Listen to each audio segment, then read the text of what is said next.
The website is really the hub. The website is where all of your traffic should be going. But if you're not doing anything to drive traffic to that website's not going to do anything.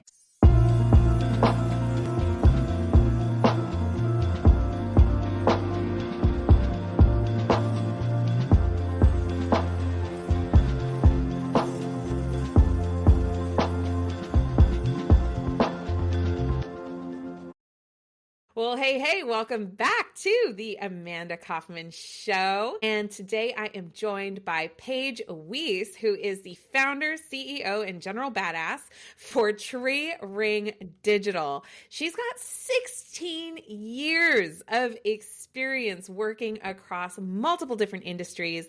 Her specialty? She is a master of all things digital. So, websites, social media, and so on. Paige, I am so excited that you're here. Welcome to the show. Well, thank you so much for having me. I'm really excited to be here as well. Thank you. Yeah, I love it. So Paige and I hit it off when we're both part of like a business incubator kind of a situation. And we got into it the other day, just like a huge bit of flow about digital assets and about people running businesses more confidently with their digital content. So I was like, goodness, we need to have a conversation here on the show. So Paige, I'm just so curious. I love asking my guests, why this? I mean, you're clearly brilliant. You could do anything. Why have you decided to focus on building a business centered around digital assets and growing web presence and digital marketing and all this stuff? Yeah, it came from a need of how do I make money? And architecture isn't working in 2008. It was not happening. And so I was just trying to figure out. Yeah. So I was like, what do I do? And I didn't really know. And I just decided, why don't I take some of the skills I sort of know, which is a little bit of design, and put it into, let me teach myself web design. Let me see what that is. And so I just started teaching everything I could about website design and development, and then started hearing clients talk more and more about but it's not working. And I realized it wasn't working because they weren't marketing. And so that's when we started expanding into a full service agency so that we could really assist the clients through that entire journey of what that looked like. I got really lucky though, because along the way, I had no idea how much I loved business. I had no idea everything that went into business, right? And so then I actually just got more excited of let me dive deeper. Let me learn more. What's this going on? What's that? And so that's, why I decided to build a business around it, is because I really liked watching clients be able to grow and empowering them to know that they can, no matter what their marketing budget is, and knowing that I took the same journey of how do I start with not even knowing how to purchase a domain name, but somehow start and grow a business. And so I really like to be able to support the clients through that journey. I'll be honest, Paige, I actually sometimes miss those ignorance on fires kind of days at the beginning of the journey, because I feel like every entrepreneur starts the journey with well, why not? How hard could it be? There's a little bit of a laissez-faire sort of sounds good, let's go. And, even if you have this dream or this ambition of being a business owner, I actually really love the ignorant days, because it's just you discover so much and you learn so much. Oh my goodness. So or you have no fears. You're why not? And you just keep diving in, right? And now right, it's maybe I and the more you can access that attitude, the better. I'm 8 years into my journey, so I'm halfway on your timeline there. But I find the more I can kind of nurture that curiosity and that, wide-eyed wonder of I wonder if this will work. How do you do this? And especially with ChatGPT now, my goodness, it's so powerful. So much. One thing I was hoping maybe you could unpack for us is you made the distinction. You're hey, they're doing websites. The websites aren't working because they're not really marketing. Do you mind unpacking that a little bit more? Because I think a lot of the people that might be listening to this, they've probably built some stuff. They've probably been told, hey, do this and build that. And then it's crickets. What's the distinction? Yeah, and it's frustrating when it's crickets, and that's what we really, looked at is the website is really the hub. The website is where all of your traffic should be going. But if you're not doing anything to drive traffic to that website's not going to do anything. So you can put it up there, you can build it, but they won't come, is like the saying goes in this situation, unless you are doing some sort of marketing.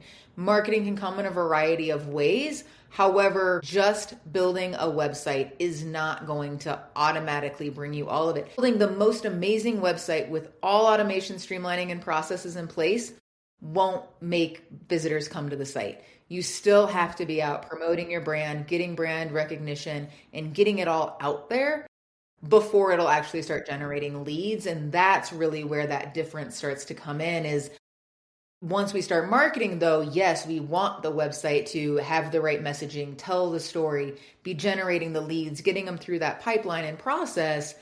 And it's how everything comes together. But just building a website isn't going to get the business that you're looking for. So good. Yeah, I think about those interventions of like the website, setting up like your social profiles, all of those things that we're told to like do and build. The way I think about it, and I'm curious, like, please argue with me, publicly. That would be awesome. But the way I think about it is I'm like, those are actually conversion points, right? That's not the why someone would seek out your website or why someone would even stumble upon your website or have your website like catch attention. And when I say website, I'm like actually your business or even your presence. Like, why would people notice you and get that visibility? So I am so curious, like, a lot of the people that I work with are typically like experts, coaches, service providers.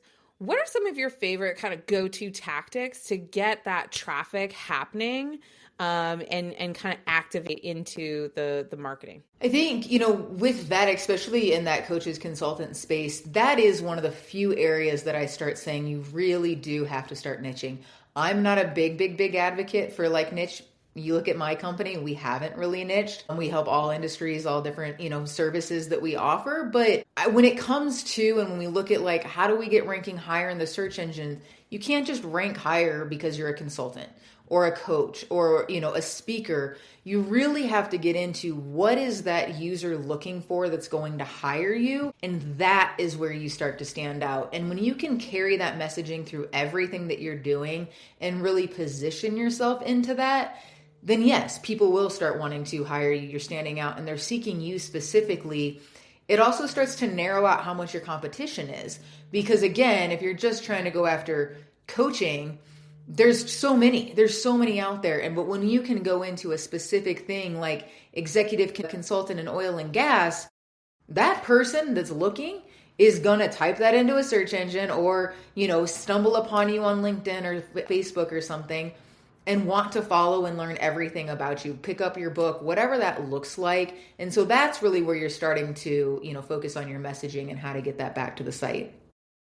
I love that. Yeah, I've been helping coaches to be more successful in really having the conversations that convert and the conversations that matter with people. And when I think about, digital presence and social media and online presence, like my general philosophy is that it really should be an extension of those powerful conversations that you're having. And one of the things that I noticed that was a huge breakthrough was that nobody really wanted coaching, right? Like it turned out that it was like a very sexy thing to become a coach.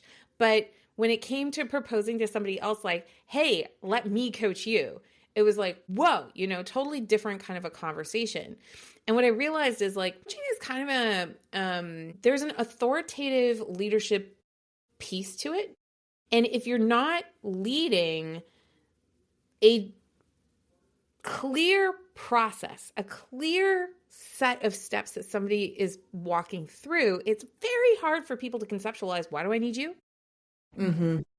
What's your purpose again? And sometimes I have to admit, like, I envy business owners like you sometimes because I'm like, man, it's easier to understand that you've got a website. You can look at the Google Analytics and you can like see it. So what would you say to somebody who is maybe doing something that's a little bit more, perhaps feels invisible, like coaching, right? Like they want to activate into that. They want to bring the specialty. The way I like to teach it is I like to say, and I'm not leading the witness, just telling you, the way I like to teach it is like, figure out what's the problem that they're facing that's keeping them up at night and market to the problem and present a solution and then be the coach bringing the solution. That's generally how I like to teach it. But I'm curious, like, what are your insights on that?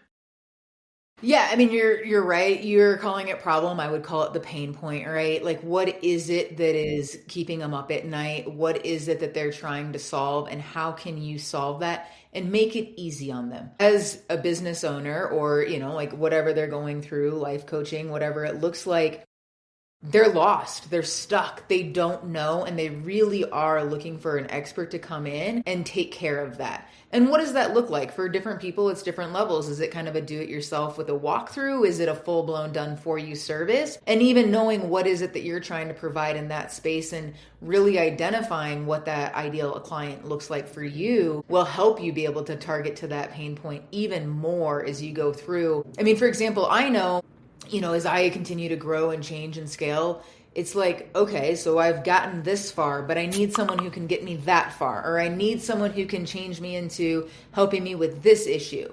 And when I can identify that, yeah, I'm ready to dive deeper into what does that look like for a coach, a consultant, or whatever, to come in and teach me what I don't know, especially for someone who's self-taught, or maybe you do have, a robust background in it. You're still looking to like lean on someone else and go, but you're the expert. And it could come into taxes too. Not my, jam, but like I need that person to come in and consult me and guide me through what is the right decision to be making. But I also am very specific of like, for investing in, residential real estate, for commercial real estate, whatever that looks like. So then I start really honing in and going, okay, how do I find that expert? And that's kind of that example I was saying earlier of the deeper you can get into that exact pain point and what you're trying to do, instead of just, I'm wanting to coach anyone and everyone, the easier it's going to be to start, not feel so invisible in that area. There's a big distinction in how you're talking about this, and I really just want to shine a light on it because you're doing such an amazing job. Thank you. You're talking about this pain point, and I think one area that a lot of coaches kind of get tripped up into is they look, people who get into service-based businesses are generally extremely empathetic, heart-led kind of people. So they look around and they see all this pain around them. It's like, oh, somebody's really upset about the election cycle. Pain point, right? Somebody just lost their job. Pain point. Somebody has an unfortunate health condition. Pain point, right? So they're like looking all the way around at these pain points. And like, this is one of those podcasts that y'all rewind and really listen to what Paige said, because the distinction I'm hearing is, yes, it's a pain point, but it is a pain point that you, as the consumer, have identified and that you are ready to part with. Like you want to let it go. And I think sometimes, so I have to let it go on my arm, because I literally have to be like, you got to let go of all those other kinds of pain points where maybe somebody is like, no, I need this pain point. This is part of my identity. No, I need this pain point, because I'm not ready to do the work for the transformation. Versus the pain points like you just described, where it's like, all right, I've got this gap, I've got this goal, this thing I want to attain. It is painful for me that I don't have the ambition attained, right? And typically I find that selling coaching in that space is just night and day easier, right? Easier and more fruitful for the client. And then as a coach, you end up with more testimonials, right? Well, and not only that, it's, as you go into it all, it's, hey, I have this, but that's not my area of expertise. And so when you can identify who your ideal client is and where they're not experts and where they're going to be lacking, that is a way to also help them kind of self-identify where that pain point might be that they need to release and, be like, oh, okay, yes, like I could really use help having someone that could do that for me. And that was, a bit again of how do I grow? How do I scale? How do I achieve goals and things that I'm trying to do? And looking to those experts. I laugh when you say that, coaching isn't, what people really want sometimes. And it's so funny because we like to partner with like business coaches, business advisors and whatnot. And it is the hardest referral for us to give out is like, hey, so yeah, we want to help you with your website and your marketing, but can you go talk to this coach first over here? And you're right. They're just like, oh, why would I need one? And I'm like, no. Like, I'm actually doing you a favor. Like, this really is what you should be doing. I'm not telling you because you're not doing something right. I just think you'd be so much further along or really get a lot of these burdens off your plate so that what we are doing is going to be more impactful for you. And so it is hard that more people don't want it, but when you can start to identify what is that motivating factor behind, then it does start to be an easier sale. It totally does. Now, kind of related to this, I'd love for you to maybe just shine a little bit of a light on your take on branding, because to your point, I know when I started coaching and I thought, and this is again the ignorance on fire, I thought that if I just did a banger good job, then people would like refer me. I'd end up with this flywheel and like everybody would like send referrals like crazy. And what I find is that I do get referrals. Referrals are amazing. I love referrals. But it never ever really like hit at that higher level. And it wasn't until later that I realized that there was kind of that embarrassment thing of like, yeah, I kind of got some help with that. And like, even if people were really successful and super happy with me, it was almost like they were kind of keeping me as this close held secret to their heart. So I would love your perspective on branding, because branding to me has so much to do with like our decisions about our visibility. Like, really, it permeates pretty much all of your behaviors through your entire business. But I'd love your take. Like, what is branding to you and what role does it play in growing a business successfully, especially online? Yeah, for me, branding is just one of those where you need to hone in on it, and it covers so many things. It's not just what does your logo look like? It's not just what are the colors that you're using, right? I mean, it gets into what is the story? What is the imaging or imagery? What is, just everything? How cohesive does everything come together to make that happen for brand? And I think a lot of people, when they first get started, think, I mean, we've had, clients come to us and like, oh, I don't need a logo. Just throw up some text that say my name and we'll keep moving, we'll deal with that later. And it's like, but that's also like the first thing they see and the thing that's an identifier. So like it should have something there that helps you stand out above just the name of your business and a font. And so, diving deeper into all of that. But when it comes to your digital presence, for me, it's really like the more you put into that, the more people take you seriously. And the more people see, wow, they really are established. They're taking, they're really good at what they do. They are the experts. They care. They've put time into these things. And that's really where your brand starts to shine. If you've got your socials all discombobulated and nothing's consistent, whether it's the imagery, whether it's how frequently you post, whether it's the style in which you're posting, is one example, or your social isn't matching your website, then people are like, why would I pay X amount to work with this person? If like, is it really worth it? Where is this money going? What's going on? But when you can put all that together and really look sharp and on point, they won't care. When your messaging aligns and everything is looking really good, they'll go, yes, here's my money. I know you're going to take care of what I need. And I can tell because you're also doing a good job and you're also representing your brand very, very well. Yes, I love this. I love this. I work with a lot of people who have a prior experience as an employee. So they understand the idea of professionalism in that context. And what's coming up for me as you're describing this is I'm like, oh my gosh, yeah, like that it's essentially your professionalism on display 24/7 through your different assets and how you actually show up. And I know for me, I started my entrepreneurial journey. I'm laughing and hardly able to spit it out because, look, I was done with corporate. I was done with just like, I felt like I was peacocking. I felt like I was not being my most authentic self. And I had like this huge rebel moment where I was like, branding doesn't matter. So then I wound up for years with this super hodgepodge of presence. I was very present, but again, like the look and the feel and everything, it just changed so much. And, looking at that, I realized later, I was like, whoa, that was my brand. And my brand looks like a freaking tornado, right? I think we can all say that. I mean, if I look back, I still keep a couple business cards from like when I first started as a completely different company name of just look how far you've come. I can't even believe you put that out there. But we did, and that's also just part of it of you have to start somewhere. get moving, and then let that brand continue to evolve on its own as you continue to invest and pay attention and see what's working, what's not. I'm with you though. I'm like, that's what I was putting out there before. Oh my, okay.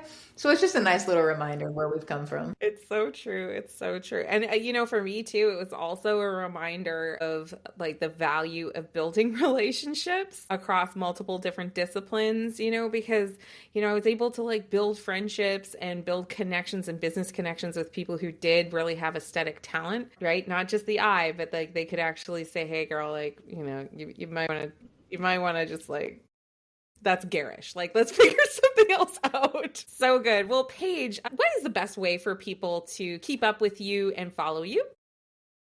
Yeah, the best way to keep up with us is going to be on LinkedIn, more specifically Paige Wiese under my profile. That's where a lot of stuff gets posted related to the company.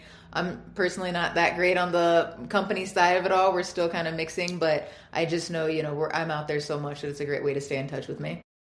That's awesome. That's awesome. Well, thank you so much for joining me on an episode here on the show. This was a real pleasure. Yeah, absolutely. Thank you again so much for having me. And I'm, looking forward to continuing to stay in touch. Amazing, amazing. And hey, dear listener, don't forget to smash that subscribe button. And if this spoke to you in any way, if there was any part of it that lit you up or inspired you forward, make sure you grab the link to the episode and text it to your friends. 3 friends maybe might want to actually hear about the progress that we make through our entrepreneurial journeys. And if you have 30 seconds, just 30 seconds, could you please leave an honest review? Because I honestly thought that Paige did an amazing 5-star job. That's my honest opinion there. But it does genuinely help people make the choice to listen to these episodes and discover us. And we are very grateful when you do that. Awesome. Well, thank you so much for joining us, and we will see you on a future episode. Do what matters in the meantime.